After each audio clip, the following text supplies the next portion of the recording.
By foot चल के जाते हैं, पैदल ही जाते हैं। कितने किलोमीटर पैदल चल रहा है मैंने? चल रहा है करीबन 20 किलोमीटर। 20 किलोमीटर पैदल चल रहा है मैंने। ये देखो भाई, अब आराम कर रहे हैं बैठ के। तू भी बैठ गया? अभी मत बैठ, देवते निकल के बहुत आगे। तो इससे क्या हुआ, राजा जगत सिंह को एक श्राप लग गया और वो श्राप था ब्राह्मण हत्या का। और फिर उस रथ को बहुत आगे तक खींचा जाता है, लाखों करोड़ों की भीड़ होती है उस रथ को खींचने के लिए। दोस्तों, ये जो ढोल बजा रहे हैं ना, ये इसलिए बजा रहे हैं क्योंकि इनको बजाना कंपलसरी होता है जब देवते को कहीं से कहीं के लिए चलाया जाता है ना। ब्लॉग देखते हैं आपकी बहुत से, बेटी देखती मेरी बहुत। आज आजा तू घर को है। मुसाफिर लौट के वापस आ गया।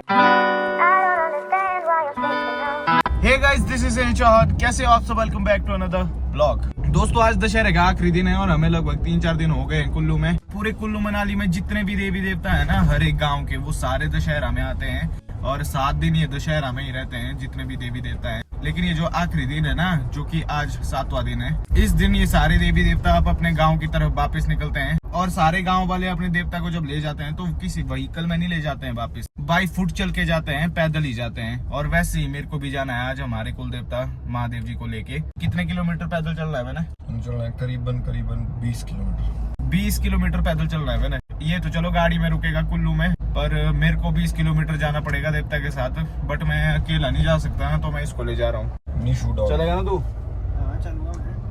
20 किलोमीटर चलना पड़ेगा यार। वो भी ऐसे रोड में देखो, धूप लगी हुई है, ऊपर से ट्रैफिक है, इतनी सारी गाड़ियां हैं। जैसे ये देखो, आप देवते को ले जा रहे हैं, देखो पीठ में उठा के ले जा रहे हैं। ये जितने भी है बाकी ये गांव वाले ही है और ये पैदल जा रहे हैं, देखो अपने गांव वापस। बस भाई, ऐसे ही पैदल जाना पड़ेगा मेरे को भी आज। और यहाँ देखो एक और देवता है, ये तो नहीं पता कि कौन से गाँव के है, बट सारे ही देवता वापस जा रहे। देखो अब भाई, ये चीज मेरे को बिल्कुल अच्छी नहीं लगती है। हमें यहाँ पे आधा घंटा हो गया है वेट करते करते। सारी गाड़ियां आपको दिखाता हूँ मैं, रोक दी है यहाँ पे, देखो बहुत आगे तक ये ट्रैफिक। और ये पता क्यों है? क्योंकि सीएम साहब आ रहे हैं, इसलिए पूरा मतलब यहाँ पे जाम कर दिया है। देखो कितना ज्यादा ट्रैफिक लगा है।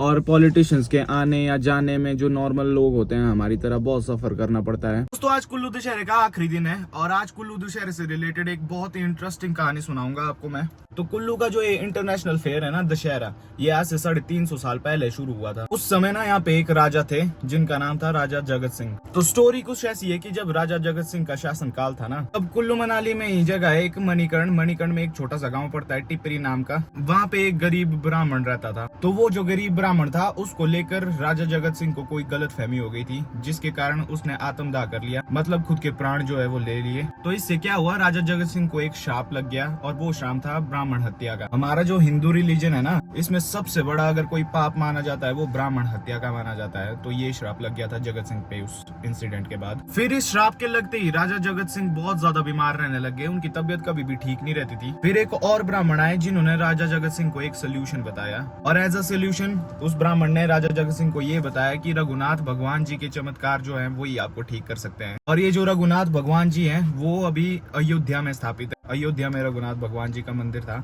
उस ब्राह्मण ने राजा जगत सिंह को ये बताया कि रघुनाथ जी के चरण धोकर वो जो पानी होगा उसको अगर आप पियेंगे तो ये श्राप हट जाएगा। फिर बहुत सारी मुश्किलों के बाद रघुनाथ जी की जो मूर्ति है वो अयोध्या से कुल्लू में लाई गई और कुल्लू में उसको स्थापित किया गया। फिर राजा जगत सिंह ने ना रघुनाथ जी की मूर्ति को सिंहासन पर बिठाया, और जिस मंदिर पे रघुनाथ जी की मूर्ति को स्थापित किया गया था ना, उस मंदिर का पहला सेवक खुद को घोषित कर दिया जगत सिंह जी ने। फिर राजा जगत सिंह ने रघुनाथ जी के पैर धोए और वो जो पानी था उसको पिया, फिर उनका जो श्राप था वो हट गया। फिर राजा जगत सिंह ने खुश होकर पूरे कुल्लू मनाली के सभी देवी देवताओं को आमंत्रित किया, और ये जो सभी देवी देवता है, इन्होंने सबसे बड़ा देवता रघुनाथ जी को मान लिया, स्वीकार कर लिया। और यही रीजन है कि कुल्लू के दशहरे में एक बहुत ही ज्यादा बड़ी रथ यात्रा होती है, जो कि रघुनाथ जी की रथ यात्रा होती है। और इस रथ यात्रा में ना रघुनाथ जी के साथ जितने भी देवी देवता है सभी शामिल होते हैं। इस दिन जो रघुनाथ जी हैं उनको उनके मंदिर से निकाला जाता है और रथ में बिठाया जाता है, और फिर उस रथ को बहुत आगे तक खींचा जाता है। लाखों करोड़ों की भीड़ होती है उस रथ को खींचने के लिए, बहुत सारे देवी देवता शामिल होते हैं। कुल्लू मनाली के सभी देवी देवताओं के मिलन का प्रतीक है ये दशहरा। यही रीजन है कि जो 2 ब्लॉग्स आपने पहले मेरे चैनल में देखे होंगे दशहरे के अभी रिसेंटली, उनमें मैंने आपको बताया कि दशहरा शुरू होने पे जितने भी कुल्लू मनाली में देवता है वो सभी इस दशहरे में आते हैं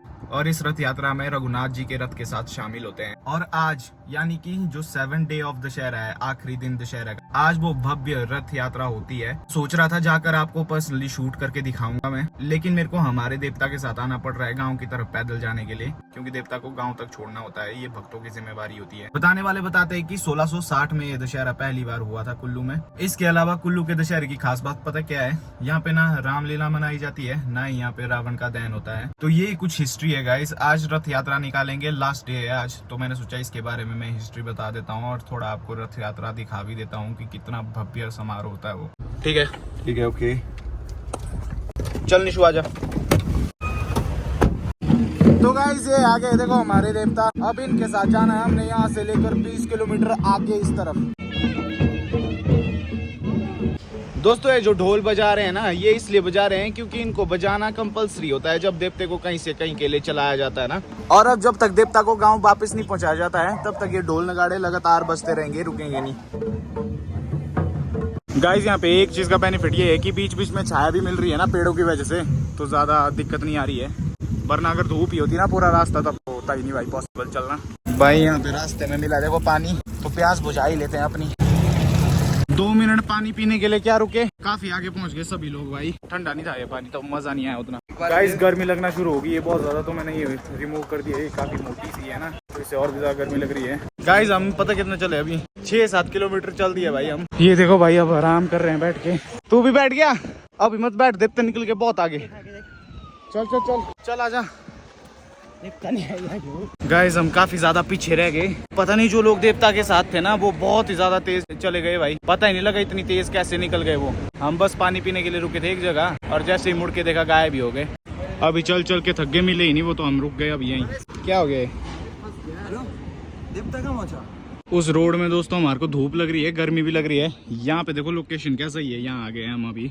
देखने में काफी मस्त लग रही है ये जगह। देखो पतला सा ब्रिज भी है यहाँ पे एक, और पानी देखो कितना मस्त लग रहा है। ठंडी ठंडी हवा भी चल रही है यहाँ पे। यहीं बैठेंगे हम थोड़ी देर। अब जो हमारे यहाँ के देवता होते हैं ना किसी भी गांव के, तो उनके साथ जो भी लोग होते हैं वो बहुत ज्यादा तेजी से चलते हैं भाई। एक बार आपसे थोड़ा सा आगे निकल गए ना तो उनको पकड़ना मुश्किल हो जाता है। अभी देखो वो कितनी ज्यादा तेजी से आगे बढ़ गए और हम पीछे ही रह गए। और हुआ क्यों ऐसा? क्योंकि हम बस 2 मिनट के लिए पानी पीने रुके थे, तो मतलब रुकना ही नहीं पड़ता है भाई, कंटिन्यू ही चलना पड़ता है। अब हमने उनको मिस कर दिया। घर से फोन आ रहे कि जल्दी कर, घर आ जा, तेरे को बहुत ज्यादा दिन हो गए घर से बाहर। मतलब डांट रहे घर वाले कि तू घर से बाहर ही है, गायब ही है, जल्दी आ जा घर, अब बहुत देख लिया दशहरा, ऐसा बोल रहे हैं। तो अब मैं घर ही जा रहा हूँ। यहाँ पे देखो भाई, यहाँ पे एक पार्किंग है और वॉलीबॉल खेलने के लिए नेट देखो किस तरह से लगाया है, पेड़ में लगाया हुआ है नेट। वहाँ देखो है वैसे टाइट है, गिरेगा नहीं। तो यहाँ पे शायद वॉलीबॉल भी खेलते। देखो ऐसी जगह में ना जहाँ छाया छाया हो, इतना बढ़िया एनवायरनमेंट हो, वॉलीबॉल खेलने का मजा भी बहुत आएगा। ये 2 पेड़ देख बिल्कुल परफेक्ट डिस्टेंस में है एक पिच के लिए, और है भी बिल्कुल सीध में। हाँ प्लांट की है पर किए होने बहुत पहले प्लांट। ये आ गया भाई, देखो धूल कितनी उठा रहा है भाई। यार बुरे हाल हो गए। क्या हो गया? बहुत बुरे हाल हो गए भाई। क्यों? पैदल चला ना, क्यों क्या इतना ज्यादा पैदल चला मैं। तो पहले गाइस हम भाइयों को छोड़ने जाएंगे अभी यहाँ से कुल्लू की तरफ। कुल्लू इस तरफ है, तो इन्होंने कुल्लू जाना है, फिर उसके बाद हम 2 घर निकलेंगे, मैं और अंकुश। क्या बात?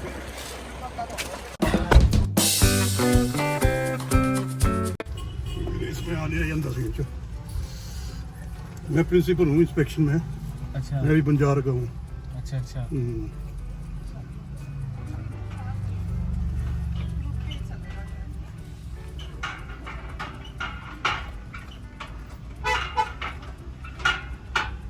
ब्लॉग देखते हैं आपके बहुत से। हाँ जी हाँ जी, बेटी देखती मेरी। Thank you so much. ठीक है, थैंक यू। Thank you. ठीक है, थैंक यू। ठीक है ठीक सर। ठीक है भाई, मिलते हैं ना। ओके ठीक है ओए, जा तब हम चलते हैं घर। चलो भाई फाइनली घर की तरफ निकलते हैं अब। तो कुछ इस तरह से हमारा कुल्लू का दशहरा जो है वो खत्म हो गया है। अब मैं घर जा रहा हूँ। घर में भी मेरे को बोल रहे हैं फोन करके, बीजू भाई वगैरह बता रहे कि कोई सब्सक्राइबर आए हैं एज अ गेस्ट हमारे होम स्टे में, तो वो भी मेरे से मिलना चाहते हैं। तो मैंने सोचा आज चल लेते हैं, इतनी दूर से आए हैं वो, पता नहीं दिल्ली से आए हैं वो भी, तो दूर से आए हैं इतना सिर्फ मेरे से मिलने के लिए, और मैं उनको नहीं मिलूंगा तो मतलब अच्छा नहीं लगेगा ना। तो फिर मैंने सोचा चल ही लेते हैं, उनसे मिलना भी हो जाएगा। तो गाइस अभी शाम हो गई, देखो हमें घर वापस पहुंचते पहुंचते मेरे को लगता है मेरे ख्याल अंधेरे में ही पहुंचेंगे हम आज। यहाँ देखो भाई रात के इस टाइम में भी पैदल चले हुए हैं देवता के साथ। ये हमारी हिमाचल की संस्कृति है कि हमारे जो देवता है वो नहीं चलते हैं मतलब गाड़ियों में, कुछ एक चलते हैं ना भाई।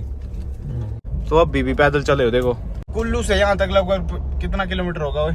40। तो 40 किलोमीटर के अराउंड ये पैदल चल चुके हैं ऑलरेडी देवता के साथ। तो ये हमारे हिमाचल की संस्कृति है। कुछ एक देवी देवता हैं जो गाड़ियों में जाते हैं, बट हमारा जो गांव का देवता है वो नहीं जाते गाड़ी में, वो उनको पैदल ही ले जाते हैं हर जगह, चाहे वो कितना ही दूर क्यों ना हो। तो ये है भाई, अभी तक भी मतलब घर नहीं पहुंचे हैं, अभी तक भी अपने गाँव नहीं पहुंचे ये लोग। बट ऐसा है कि देवते के साथ जब चलते हैं ना तो थकान नहीं महसूस होती है बिल्कुल भी, ये हर एक आदमी बोलता है जो भी देवते के साथ चलता है।